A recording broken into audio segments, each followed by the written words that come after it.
हमारे चैनल को सब्सक्राइब करें और बेल आइकन दबाएं। जवानी के जोश में होश को काबू में रख पाना कई बार मुश्किल होता है।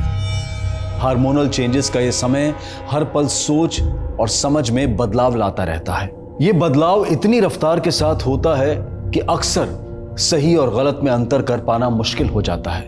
इस उम्र में मस्ती मजाक के चक्कर में अपने परिवार से झूठ बोलना बड़ी आम सी बात होती है, लेकिन मस्ती मजाक में उठाया गया एक कदम क्या जिंदगी की मंजिल को कहीं दूर भटका सकता है? क्या होगा अगर अल्लड़पन की इस उम्र को जुर्म की नजर लग जाए? आज के इस एपिसोड में आप जो कुछ देखने वाले हैं वो अपने आप में इतना अविश्वसनीय है कि आप खुद देखकर हैरान रह जाएंगे।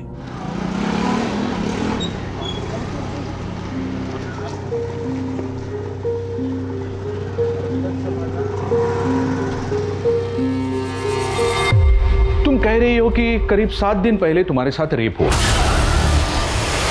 लेकिन रिपोर्ट तुम आज दर्ज कराना चाहती हो। इतनी देर क्यों की? सर मैं पहले भी 1-2 बार आई थी, लेकिन हिम्मत नहीं हुई। कितने लोग थे? एक ही आदमी था। चेहरा याद है? नहीं सर, रात के करीब 10 बजे थे। काफी अंधेरा था तो मैं उसे देख नहीं पाई। अच्छा, तुम्हारे पेरेंट्स कहाँ हैं? वो क्यों नहीं आए? वो नहीं चाहते थे कि मैं यहाँ आऊँ। क्यों? क्योंकि उन्हें मेरी बात पे भरोसा ही नहीं है। पर मैं सच बोल रही हूँ। आपको चाहिए तो मैं वो जगह ले जा सकती हूँ जहाँ पे मेरे साथ ये सब हुआ। ठीक है शिंदे, गाड़ी काढ़ा। ओए साहब,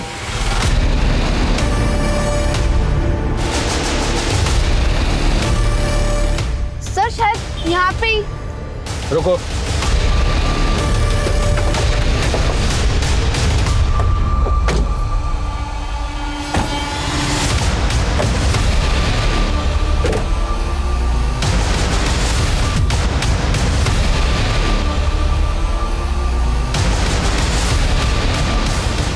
यहाँ स्ट्रगल का कोई भी साइन नहीं है।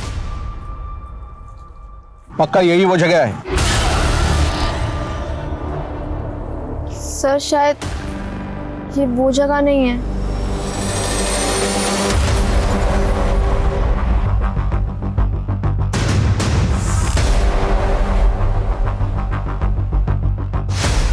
सर शायद यहीं पे। हाँ, रुको रुको रुको रुको रुको।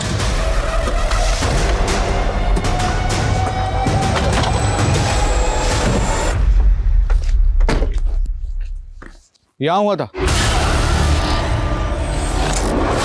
हाँ सर, शायद यही। शिंदे चला।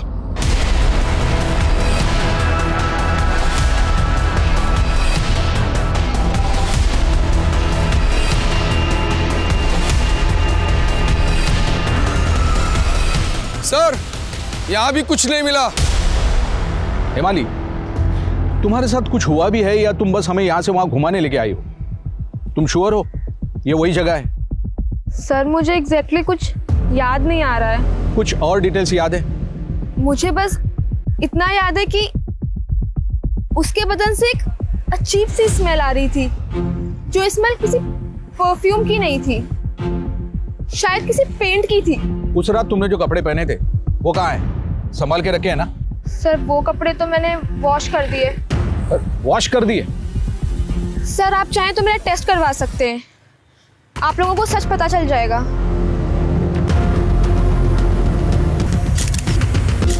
साहब, हिमालयचे रिपोर्ट्स आले। बॉडी पे कोई इंजरी नहीं है। और हिमालय ने हमसे कहा था कि उसे गला दबाकर मारने की कोशिश की गई, लेकिन उसके गले पर भी कोई निशान नहीं है। साहब, रेप को 7 दिन हो गए तो रेपिस्ट के डीएनए भी नहीं मिले। और कपड़े? कपड़े तो ऑलरेडी धुले हुए थे तो हमारे हाथ कुछ नहीं लगा। लेकिन हाँ, रिपोर्ट में एक बात सामने आई। क्या? हिमाली सेक्सुअली एक्टिव थी। सेक्सुअली एक्टिव थी तो मेरा रेप नहीं हो सकता? हमारे कहने का मतलब वो नहीं था। तुम्हें खुद नहीं पता कि तुम्हारा रेप कहाँ हुआ। उस शख्स का चेहरा भी तुम्हें याद नहीं। जिन जगहों पर तुम हमें लेके गई थी वहाँ से भी कुछ नहीं मिला। तुम्हारे रिपोर्ट्स में भी ना इंजरी डिटेक्ट हुई, ना रेपिस्ट का कोई डीएनए मिला। यहाँ तक कि जो कपड़े तुमने दिए थे उससे भी कुछ हासिल नहीं हुआ।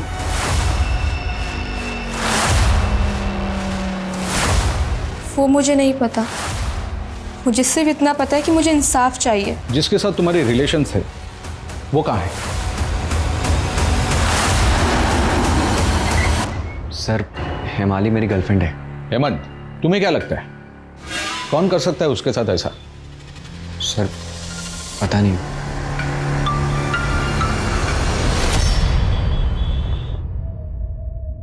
सर, हम आपको कुछ बताना चाहते हैं। हिमाली के साथ कुछ इश्यूज हैं। वो अक्सर लोगों से अटेंशन पाने के चक्कर में कुछ भी कर देती है। सिर्फ अटेंशन पाने के चक्कर में वो रेप का केस कर देगी? चलिए, मान भी लिया कि उसने ये सब अटेंशन पाने के लिए किया, तो आखिर ये सब करके उसे किसका अटेंशन चाहिए होगा? सर, एक्चुअली वो हमारी बेटी नहीं, बल्कि मेरी पत्नी नीना के भाई की बेटी है। आज से करीब 12 साल पहले नीना के भाई और भाभी की डेथ हो गई। कोई देख रेख करने वाला था नहीं, तो हिमाली अक्सर अपने किसी न किसी रिश्तेदार के घर रहा करती थी। लेकिन सर, गैरों के बच्चे पे कौन ध्यान देता है? हिमाली के साथ भी यही हुआ। कोई उसे 2 हफ्ते रखता, कोई 2 महीने रखता और फिर उसे घर से निकाल देता। सर, इसलिए हिमाली रिश्तेदारों के व्यवहार से इमोशनली काफी डिस्टर्ब हो गई थी और अपने आप को नेग्लेक्टेड फील करती थी।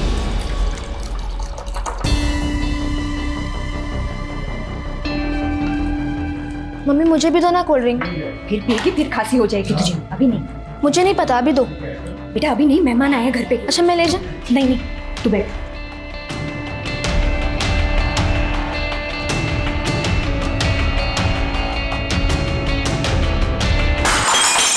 सॉरी। हिमाली, जिससे वो सबकी नजरों में बनी रहे। तो आपको लगता है कि ये रेप केस भी उसने सबकी नजरों में आने के लिए या लोगों से सिंपैथी पाने के लिए किया? हो सकता है सर। हर एम्प्लॉय को आशना से कुछ ना कुछ सीखने की जरूरत है। Back to back best performance and she is our best employ. Aashna, मैं चाहता हूं कि आप हम सबके साथ अपनी सक्सेस रेसिपी शेयर करें please. Thank you so much, sir. I would just like to say कि not only one individual, but as a team we work as a family. और एक फैमिली में चाहे जो कुछ भी हो, उन सबका एक दूसरे को सपोर्ट करना बहुत इम्पोर्टेंट होता है। और वैसे ही नंदन हमारी टीम का बहुत इम्पोर्टेंट मेंबर है। कुछ कहना चाहोगे? I just want to tell that if we work as a team, then we can achieve anything. And actually Nandan ये कहना चाहता है कि किसी भी प्रोजेक्ट को सक्सेसफुल बनाने के लिए मुझ जैसा टीम पार्टनर ढूंढना चाहिए, right? right. I am just joking sir, I am just joking. आज मैं प्रिपेयर्ड ही नहीं था। तुम अगली बार देखना, ऐसी स्पीच दूंगा ना कि। Congratulations, madam. Thank you. चलो फिर बाद में बात करते हैं। हाँ।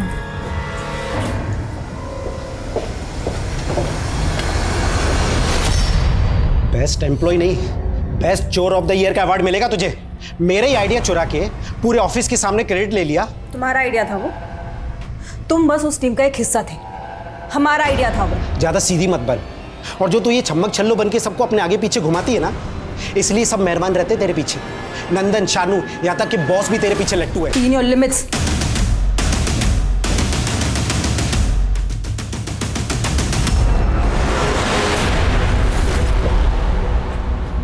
ये लीजिए भैया।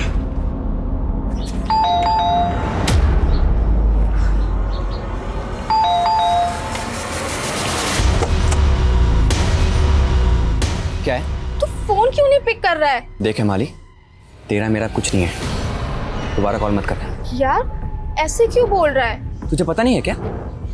तेरी वजह सारे कॉलेज में पता चल गया कि हम लोग स्टडी के नाम पे क्या क्या करते हैं। देख, अब तेरा मेरा कोई कनेक्शन नहीं है। दोबारा अपनी शक्ल मत दिखाना। हेमंत, खुद बाय। हेमंत, मेरी बात तो सुनो।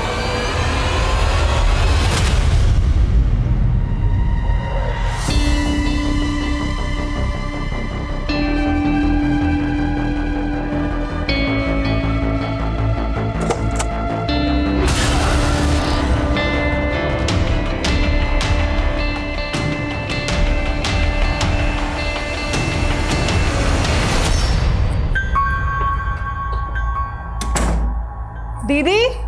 हाँ। अरे आज ही जा रहे हो? हाँ। 1-2 दिन रुक जाते। मेरा पीएल एक्सेप्टेड है। अरे तेरे प्रोजेक्ट्स खत्म ही नहीं होते।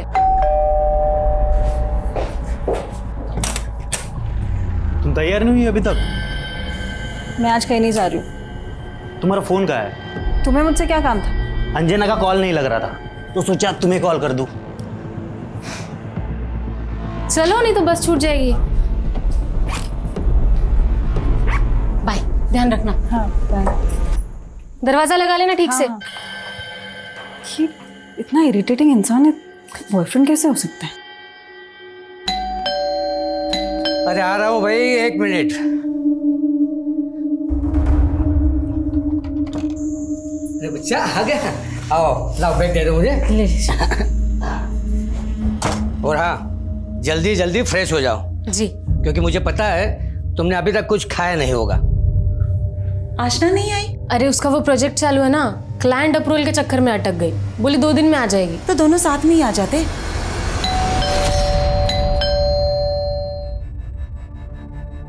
इस वक्त कौन आया होगा?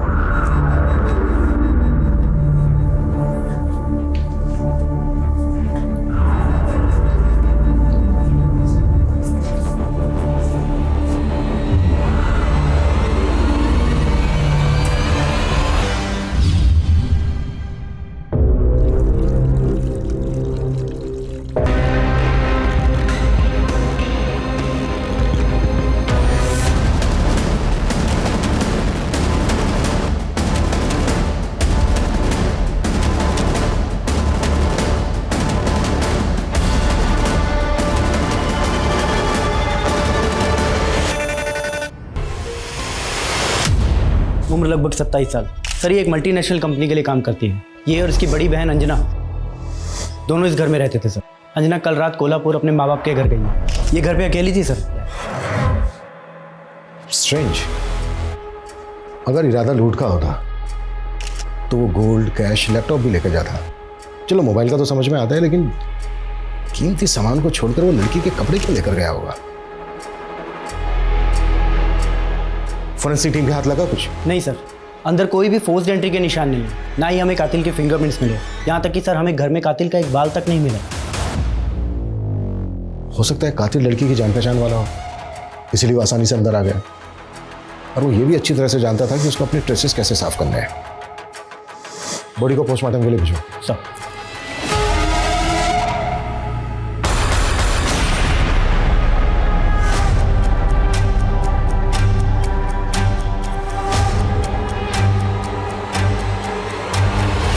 तुम दोनों की दोस्त हेमाली के साथ कुछ बुरा हुआ था, पता ही चला होगा तुम्हें। क्या लगता है किसने किया होगा ये? नो आइडिया सर, बट हिमाली के बारे में सुनकर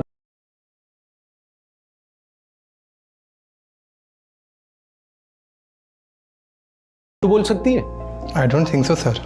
वो बहुत अच्छी और हेल्पफुल लड़की है। ऐसा कभी हुआ नहीं उसने हमसे कभी झूठ बोला। सर मामला कुछ समझ में नहीं आ रहा है। हिमाली ने हमसे कहा कि रेप रात को 10 बजे हुआ, लेकिन मेडिकल टीम से कहा है कि रेप रात को 12 बजे हुआ। ये बगा ना सर। पेरेंट्स के मुताबिक हेमाली अटेंशन सीकर है, शायद इसी वजह से वो नाटक कर रही हो, लेकिन दोस्त कह रहे हैं कि वो सच्ची है। सर अगर रेप हुआ है तो कुछ तो मिलेगा, और अगर रेप हुआ ही ना हो तो? आपको झूठी लग रही हूँ मैं? तुम और हेमंत रिलेशनशिप में थे, काफी क्लोज। तुमने हेमंत को इस बारे में नहीं बताया? क्योंकि मुझे नहीं पता था वो कैसे रिएक्ट करेगा। डर गई थी मैं। डर? और उसके 1 हफ्ते बाद सब लोगों के सामने बिल्कुल नॉर्मल थी। तुमने हमें बताया कि तुम्हारे साथ रेप 10 बजे हुआ था, लेकिन मेडिकल टीम से तुमने कहा कि 12 बजे हुआ था। चलो फिर से एक बार पूछता हूं, कितने बजे हुआ था ये सब? 12 बजे। और कितने लोग थे? 2। और एक झूठ। तुमने पहले हमसे कहा था कि एक शख्स था। एक ही आदमी था सर। मेरा रेप हो रहा था, डरी हुई थी मैं, खुद को बचाने की कोशिश कर रही थी। ऊपर से इतना अंधेरा था कि मुझे कुछ दिख भी नहीं रहा था। अब आप बताओ मुझे ऐसे में क्या क्या याद होगा? अब सीधे पॉइंट पे आता हूं। क्या तुम हमसे झूठ बोल रही हो? ठीक है, नहीं हुआ था मेरा रेप। यही सुनना चाहते थे आप? खुश हो आप सब? हिमाली, इस केस में एक भी सबूत और गवाह ना मिलने की वजह से हमें यह केस क्लोज करना होगा और झूठी रिपोर्ट दर्ज करने के जुर्म में हम तुम्हारे खिलाफ एक केस करेंगे।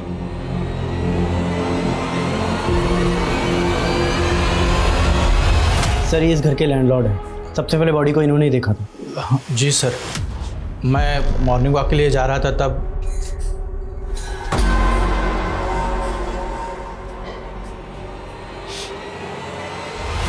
स्टेटमेंट ले लो उनका। सर हाय नीलेश, कैसे हो? हिमाली, मेरा छोड़ो, तुम बताओ, तुम कैसी हो? मेरा बस किसी से बहुत बात करने का मन था तो सोचा तुम्हें कॉल करूं। अच्छा किया, इनफैक्ट मैं भी तुम्हें कॉल करने ही वाला था। अच्छा सुनो ना, तुम्हारी हेमंत से कोई बात हुई क्या? नहीं, हेमंत से नहीं हुई। तो मेरा फ़ोन भी नहीं उठाता है वो। थोड़ी अपसेट लग रही हो। लेट्स मीट ना, इस बहाने तुम भी शायद बाहर घूम के तुम्हें अच्छा लगेगा। Okay, bye.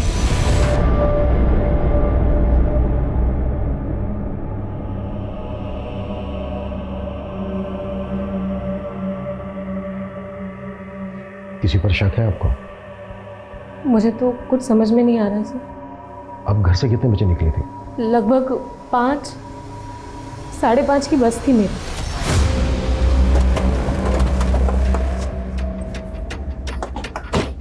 आशना के घर वालों से तो कुछ पता नहीं चला। उसके ऑफिस कलीग से मिलते हैं, शायद उनसे कुछ पता चल जाए। आशना के कॉल रिकॉर्ड्स निकालो, उसका फ़ोन सर्विलेंस पे डालो। फ़ोन ऑन होते ही 1 सेकंड में मुझे इन्फॉर्मेशन चाहिए with pin point location. Okay sir. Sir वो बहुत अच्छी थी सर, हमारे ऑफिस में सर सबसे अच्छी। हमें तो सर यकीन नहीं हो रहा है कि वो हमारे बीच में नहीं है। अच्छे लोगों को बुरे लोग अक्सर पसंद नहीं करते, दुश्मन बन जाते हैं। आशना के भी बन गए होंगे। सर निर्मल, सर उसकी और आशना की जमती नहीं थी सर। कहाँ ये निर्मल? सर अभी तो 3-4 दिन की सिक लीव पे।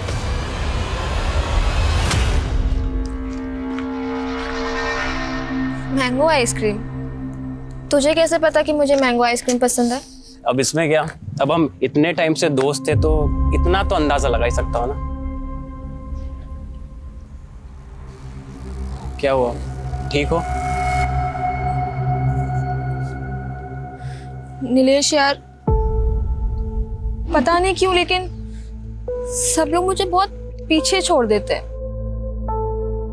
बचपन में भी मॉम डैड की डेथ के बाद जब मैं अपने रिलेटिव्स के रहने गई तो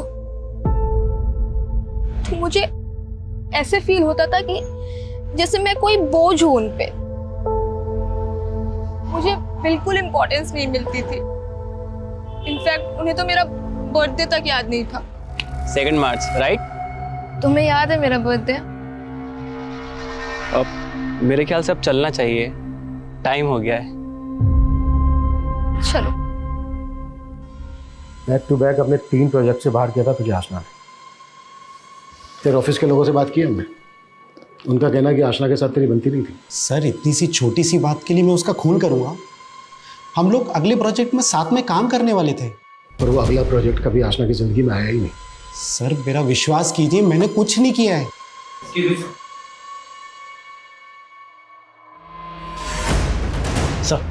सर ये आशना की पोस्टमार्टम रिपोर्ट। आपका शक सही निकला सर, आशना के साथ रेप हुआ है। हमें रेपिस्ट का डीएनए मिल गया है। और सर एक शॉकिंग बात और, आशना के फेफड़ों में कार्बन भर गया था। मतलब आशना को जिंदा जलाया गया था। एक काम करो, निर्मल का डीएनए लैब भेजो। सर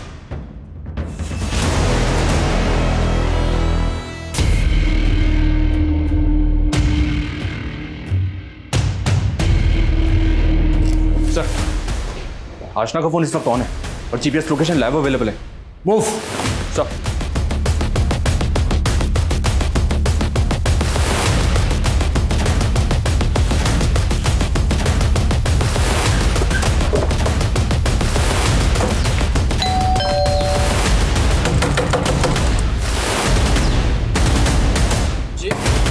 देखो रे चारों तरफ, फोन दो, फोन दो। अरे सर, मनीष चेक करो, ये वही फोन है क्या?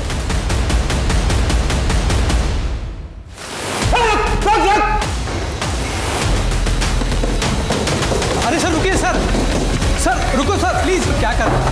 अरे सर,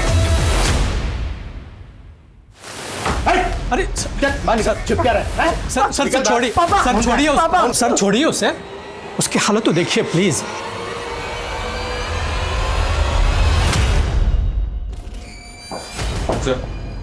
फोन हाँ बेटा, फोन मेरा फोन है। हाँ, कोई- वो मेरा फोन दे अंकल को दो, मेरा देखने फोन दो दे दो, बेटा। हाँ बेटा, मेरा फोन दे दो। एक मिनट, अंकल को देखने। आशना का ये फोन आपके बेटे के पास कैसे है? मैं आपको सब कुछ सच सच बताता हूँ। वो दरअसल मेरे बेटे को कोई भी फ़ोन देखा तो उठा लेने की बुरी आदत है सर। जहाँ भी फ़ोन देखा अपने जेब में डाल दिया। एक्चुअली उस दिन आशना की डेड बॉडी सबसे पहले सुगीत ने ही देखी थी। क्या हुआ बेटा? आशना ठीक है, आराम से। हाँ? हाँ।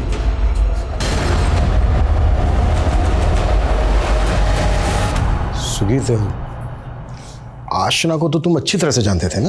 आशना, आशना के साथ जो भी ये सब कुछ हुआ था वो सब तुम ही ने किया था ना? सर अच्छा, क्या क्या हुआ था उस दिन? बता दे। क्या किसी और ने किया था आशना के साथ ये सब कुछ? तुमने तुमने तुमने देखा था उसको? वो हाँ। आग, आशना, आग। आग?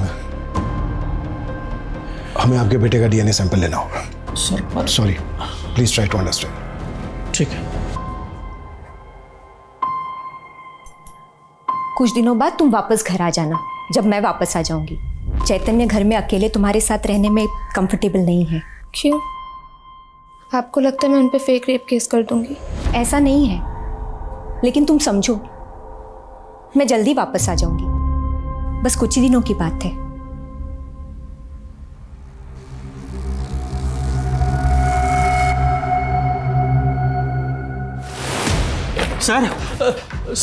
सर मेरे बच्चे को ढूंढ दीजिए ना, प्लीज प्लीज प्लीज सर, मेरे बच्चे को ढूंढ दीजिए। Relax relax.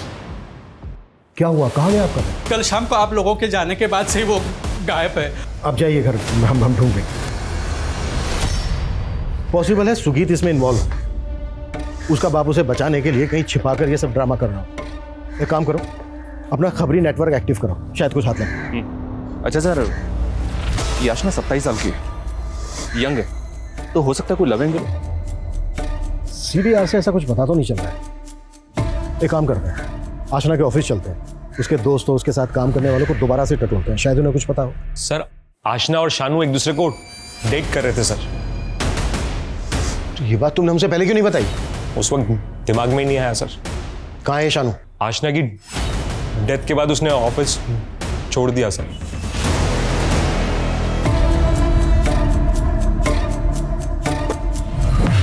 सर ये शानू का नंबर तो आशना की डेथ के बाद से डीएक्टिवेटेड है। ये दिल्ली का है, वहाँ की लोकल पुलिस को इसके घर का एड्रेस दे दिया। जितना जल्दी हो सके शानू तक पहुँचते हैं। राइट सर, मैंने आशना की फैमिली का पिछले 1 महीने का डेटा खंगाला, तो एक इन्फॉर्मेशन हाथ लगी। आशना की बहन अंजना हसन नाम के एक लड़के के साथ पिछले कुछ महीनों से काफ़ी टच में है। May be boyfriend.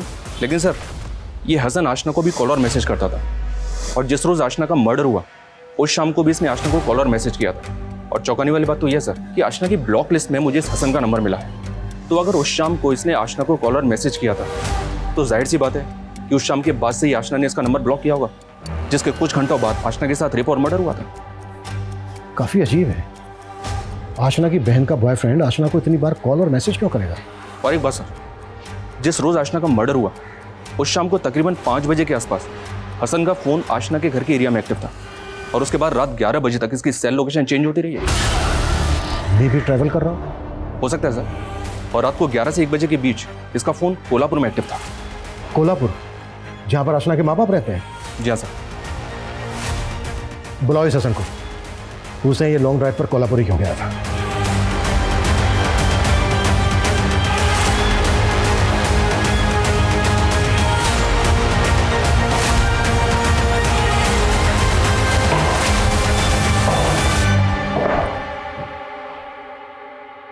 बाइक पे इतनी लंबी राइड? एक काम कर, ऑनलाइन ब्लॉगिंग भी शुरू कर दे, बहुत अच्छा करियर है आजकल इसमें। सर उस शाम मैं अंजना को उसके घर से पिकअप करके कोल्हापुर ड्रॉप करने गया था। झूठ मत बोल, अंजना ने उस शाम 5:30 की बस ली थी कोल्हापुर के लिए। सर उसने बस सिर्फ आशना और उसके मम्मी पापा के नज़रों में लिया था। दरअसल हम दोनों साथ में ही थे। मैं सच कह रहा हूँ सर, चाहिए तो आप अंजना से पूछ लीजिए। हाँ वो तो हम पूछेंगे ही। तू ये बता, आशना को इतने सारे कॉल और मैसेज क्यों करता था, ये किससे पूछे? सर अंजना को मैं आशना के थ्रू ही मिला था। दरअसल मैं और आशना पुराने ऑफिस में साथ में काम करते थे। कहीं ऐसा तो नहीं है कि एक साथ दोनों बहनों के? नहीं सर, ऐसा बिल्कुल नहीं है। बल्कि मैं आशना को तभी कॉल करता था जब ज़रूरत हो, और वो भी बैक टू बैक 5 से 7 बार। क्योंकि सर एक बार में वो मेरा फ़ोन उठाती ही नहीं थी। और ये भी कोइंसिडेंटली रहा होगा कि जिस दिन आशना के साथ रेप और मर्डर हुआ उसी शाम को उसने तुझे ब्लॉक किया। देख, कुछ भी छुपाना, जो भी सच है वो बोल। सर मैं सच कह रहा हूँ, आशना की मौत से मेरा कोई लेना देना नहीं है। ठीक है, जरूरत पड़ी तो फिर बुलाएंगे।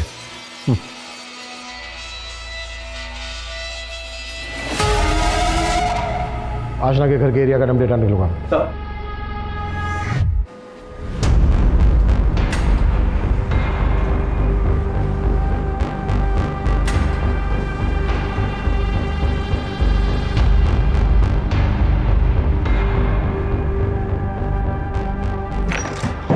अंजना से कंफर्म किया मैंने सर। उस शाम हसन अंजना को बाइक से कोल्हापुर छोड़ने गया था। काफी शातिर लगता है हसन। जी हाँ सर।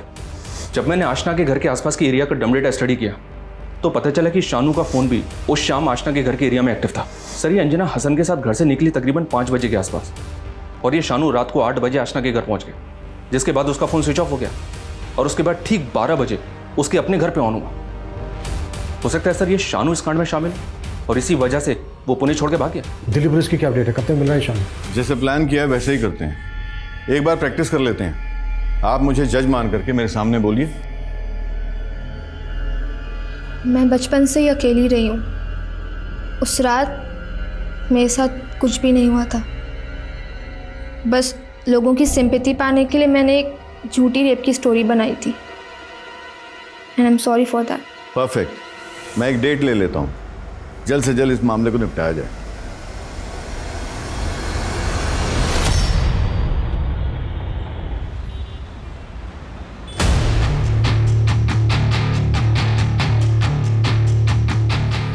देख, झूठ मत बोलना। दूसरा रात आशना के घर गया था, इस बात का प्रूफ है हमारे पास। तेरे फोन की लोकेशन आशना के घर के एरिया की लोकेशन। आशना का मर्डर करते वक्त तूने अपना फोन ऑफ कर दिया और फिर अपने घर जाकर फोन ऑन किया। सर मैं झूठ क्यों बोलूँगा, मैं तो उससे बहुत प्यार करता था। हाँ मैं उस रात उसके घर गया था। तुम? क्या बात है? हाँ, तुम्हारे लिए तुम्हारा फेवरेट केक लाया हूँ। Red velvet cake? यस। वाह, पर ये सब की क्या जरूरत थी? अरे क्लाइंट का अप्रूवल आ गया और वो फंड भी ट्रांसफ़र कर देगा, और ये सारे प्रोजेक्ट ख़त्म होते ही ना तुम्हारे प्रमोशन की बात चल रही है। सर फिर मैं वहाँ से निकल गया। मुझे पता होता कि कोई कमीना उस रात उसके साथ ये सब करने वाला है तो मैं वहाँ से जाता ही नहीं।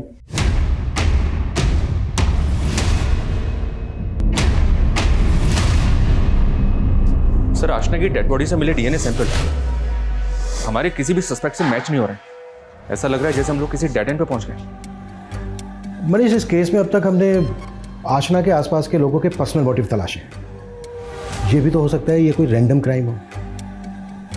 हत्यारा आशना का करीबी हो ही नहीं, बल्कि उसका दूर दूर तक वास्ता ना हो, शायद इसी वजह से हमारी नजर में नहीं आया। तो सर हम लोग इस रैंडम गली में अब घुसेंगे कैसे?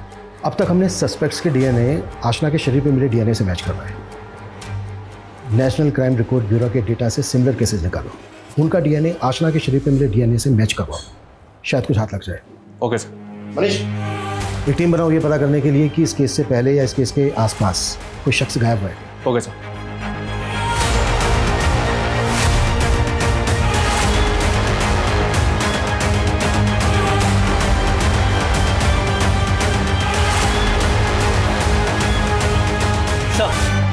सर जहाँ पर आशना का मर्डर हुआ था उसके पिछले रास्ते पर पिछले 1 महीने से सफाई नहीं हुई है। वहाँ पर कचरे का ढेर भी लगा हुआ है। हाँ तो ये काम तो म्यूनिसिपल कॉर्पोरेशन का है ना। लेकिन सर वहाँ का सफाई कर्मचारी पिछले 1 महीने से नहीं आया है, उसने अपनी सैलरी भी नहीं उठाई। What? मनीष, इस सफाई कर्मचारी की डिटेल्स निकालो, कुछ भी सस्पिशियस लगे इमीडिएटली मुझे बताओ। Okay sir.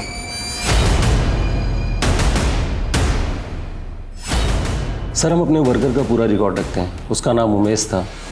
जब वो बहुत दिनों से काम पे नहीं आया तो उसके दिए गए एड्रेस पे हम लोगों ने पता लगाया, और जब वहाँ पे पता किए तो उमेश नाम का तो वहाँ पे कोई रहता ही नहीं था। सर, आपके कहने पर मैंने म्यूनिसिपल कॉर्पोरेशन से बात की तो पता चला कि वहाँ की साफ सफाई का काम एक लोकल कॉन्ट्रैक्टर के हाथ में। उसका नाम है विक्टर गोंजाल्वेस। मैंने विक्टर से बात भी की है सर। ये उसका स्केच है, विक्टर ने बनवाया। मैंने उस दुकान वाले से भी कंफर्म किया, उसने बताया कि ये वही आदमी है। इस उमेश का यूँ गायब हो जाना, गलत पता देना, ये बात खटकती तो है। इट्स जस्ट ए हंच, मैं गलत भी हो सकता हूँ, पर इतने दिनों के बाद ये हमें पहली लीड मिली है। ये क्या किया आपने? मैंने कहा था ना कोर्ट में जाकर सिर्फ माफ़ी मांगनी है, केस रफा दफा हो जाएगा। केस तो रफा दफा हो जाएगा, लेकिन जो मेरे साथ हुआ है वो, उसका क्या? मैंने झूठ नहीं बोला था। सर, हिमाली चाहती है कि आप पुलिस के खिलाफ केस करें। उन्होंने अपना काम ठीक से किया ही नहीं। मेरा रेप हुआ था, भले ही इस बात का कोई सबूत नहीं है मेरे पास, भले ही मुझे ये याद नहीं है कि मेरा रेप कहाँ हुआ, भले ही मुझे उसका चेहरा याद नहीं है, लेकिन मेरा रेप हुआ है। वक्त गुजरता जा रहा था मगर उस सफाई कर्मी उमेश का कुछ पता नहीं चला। फिर पुलिस ने इस केस से मिलते जुलते पुराने केसेस की फाइल्स को खंगालना शुरू किया। एक दो नहीं, बल्कि आसपास के 200 किलोमीटर के दायरे में 16 ऐसे केसेस मिले हैं जहां पर महिलाओं के साथ पहले रेप किया गया, उसके बाद मर्डर। और इन सभी केसेस में मुजरिम का डीएनए आशना के कातिल के डीएनए से मैच करता है। सर, ये केस ऐसा मिला है जिसमें विक्टिम ने हॉस्पिटल में रहकर जिंदगी और मौत के बीच लंबी लड़ाई लड़ी है, और इस केस को हैंडल करी पुलिस टीम को भी कुछ इंपॉर्टेंट इंफॉर्मेशन मिली है। ये देखिए सर, हत्यारा रेप करने के बाद ये शर्ट छोड़ गया था। हो सकता है किलर पेंटिंग का काम करता हो, इसीलिए शर्ट पे पेंट लगा है। ये और एक केस मिला है सर, किसी हिमाली नाम की लड़की का है। केस थोड़ा वियर्ड है, लेकिन इसमें सिर्फ एक बात पे मेरा ध्यान गया, और वो ये कि इस लड़की को भी रेप करने वाले के शरीर से पेंट की स्मेल आ रही थी। आगे क्या हुआ इस केस में? सबूत और गवाह नहीं थे सर। लड़की के परिवार वालों को भी लगा कि लड़की केस झूठा बना रही है, इसलिए पुलिस ने केस क्लोज कर दिया। उल्टा झूठा केस दर्ज करने के जुर्म में पुलिस ने इसके ऊपर केस कर दिया। व्हाट? जब मैंने कहा तो किसी ने नहीं माना। हिमाली, मैं मानता हूं हमारे डिपार्टमेंट की भूल हुई है, माफी उसके लिए। हिमाली, हमें लगता है कि हम तुम्हारे रेपिस्ट को जानते हैं। हम पिछले 5 महीने से उसकी तलाश कर रहे हैं। उस तक पहुंचने के लिए हमें तुम्हारी मदद चाहिए। प्लीज हमें बताओगी कि एग्जैक्टली तुम्हारे साथ क्या क्या हुआ था? उस रात मैं एक पार्टी से घर लौट रही थी। क्या यही था वो आदमी? सर, मुझे उसका चेहरा याद नहीं है, बहुत अंधेरा था, लेकिन मुझे उसकी आवाज याद है। वो मुझे छुटकी बुला रहा था, और उसकी बॉडी से एक स्मेल आ रही थी जो। डोंट वरी, हम तुम्हारा केस रिओपन कर रहे हैं। सर, हमने 7 सीरियल किलर की स्क्रीनिंग की। जिस तरह के सीरियल किलर के पीछे हम लोग हैं, वैसे सीरियल किलर ना तो फरार हैं और ना ही बेल पे हमें बाहर मिले। लेकिन सर, ये एक आदमी हाथ लगा है हमारे। इसका नाम पिंटू है। ये सीरियल किलिंग में कन्विक्टेड है और इस वक्त जेल में बंद है। मैंने जब इसके विक्टिम्स के केसेस को स्टडी किया तो पता चला कि इसकी सीरियल किलिंग का तरीका तकरीबन वैसा ही है जैसा हमारे सीरियल किलर का है। ये इस वक्त जेल में बंद है तो जाहिर सी बात है ये सारे कांड इसने तो किए नहीं होंगे। हाँ, ये हो सकता है कि जेल के अंदर इससे कोई प्रभावित हुआ हो, इस वक्त बाहर हो और उसने ये कांड किया हो। जेल में जाके इससे मिलते हैं। साहब, मैंने कुछ नहीं किया, मैं तो पिछले 4 साल से जेल में ही हूँ। ये भी तो हो सकता है कि कोई यहाँ पे रहकर तेरा फैन बन गया हो। पिछले 4 साल से ही वो संकीर्ण वारदातों को अंजाम दे रहा है। याद कर अच्छे से। ये है वो आदमी। हाँ साहब, याद आया, ये तो शायद वही है। कौन?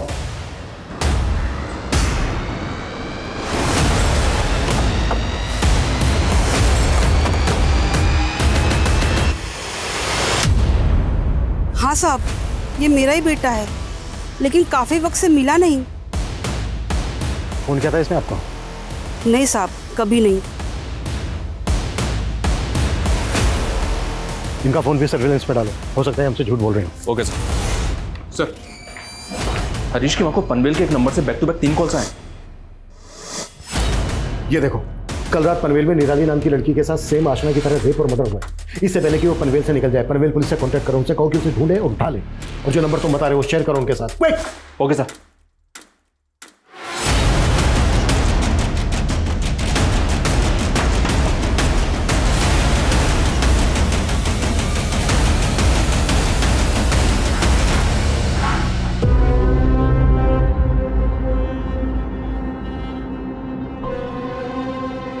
क्या रे चुटकी, तू बच गई?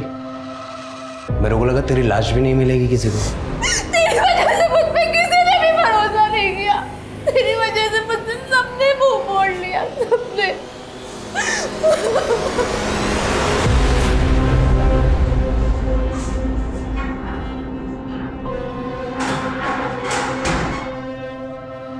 काफी लंबी लिस्ट है तेरी।